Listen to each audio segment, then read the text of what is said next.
So if you have or haven't heard, horror is one of my favorite movie genres. Yes, some of those movies can be really cheesy and awful, but every genre has its bad seeds, horror included. While I don't see many conversations of horror and feminism together, I think it's a cool conversation to have. But so many horror movies have the pitfall of not only stereotyped characters in general, but stereotyped women. The trope that we're all probably most familiar with here and are talking about today is the final girl trope. Now, the only technical qualification to fit this trope is to be the last character standing. Even if you're not a girl, you're considered a subversion of the trope. Now, while a woman being the last character standing in a movie filled with terror and violence may appear feminist on the surface, I have quite a bone to pick with this trope, and here's why. 1. There's no racial diversity. Since there are millions of foreign horror films released, of course there are going to be several women of color who fit the trope. But in the American horror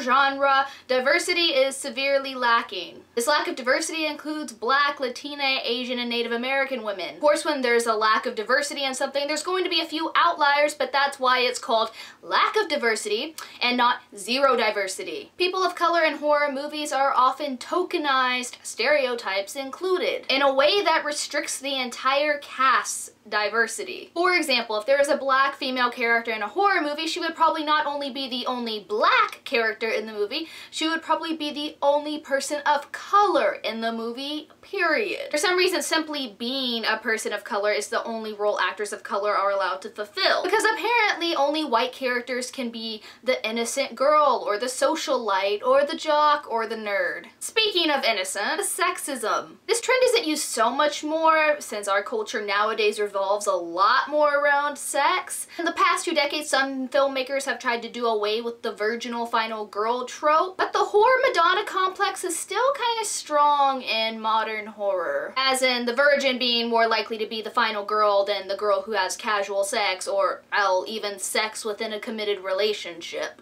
Outside of the realm of sex, filmmakers want you to zero in on the final girl, figure out her identity, and root for her. So how do they make it easy for you to identify the final girl? By making her somehow superior to the other girls around her. They'll try characterization that makes the audience perceive other female characters as unintelligent, party girl-esque, not as conventionally attractive as the final girl, weak, sexually active, things that they connotate as negative that in reality are just natural human traits. They want you to know that this is the alpha female worthy of survival, because some people just deserve to get hacked with a machete. In a weird way, it does seem that Hollywood is getting better about this and that they're not having as many tomboyishly innocent, stereotyped final girls. But modern horror still has a long way to go in terms of not only the diversity of the women we see, but the diversity of the people who are writing for them.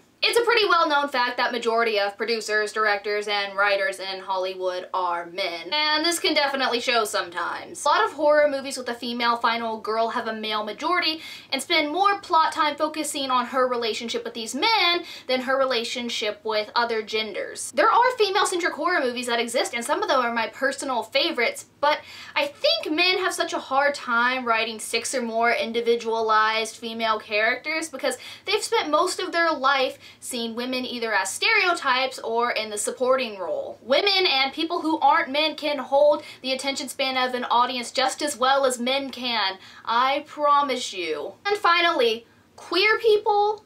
What? Queer people in horror movies. Queer people in horror movies. In all seriousness, queer cinema does cover a lot of genres even if they're not released as mainstream movies, but I still find horror severely lacks queer characters. If I was ever asked what my favorite queer horror film was, my only reaction could be...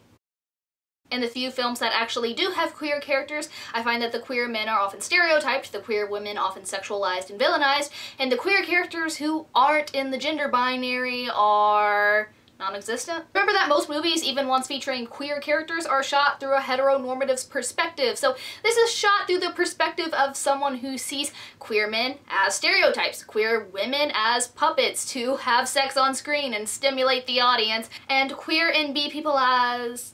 wait, what does NB mean again?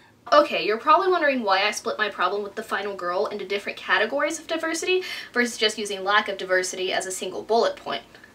1, because I'm thorough as fuck. 2, because my first and last point want the final girl's tropes problems to be acknowledged across the gender board.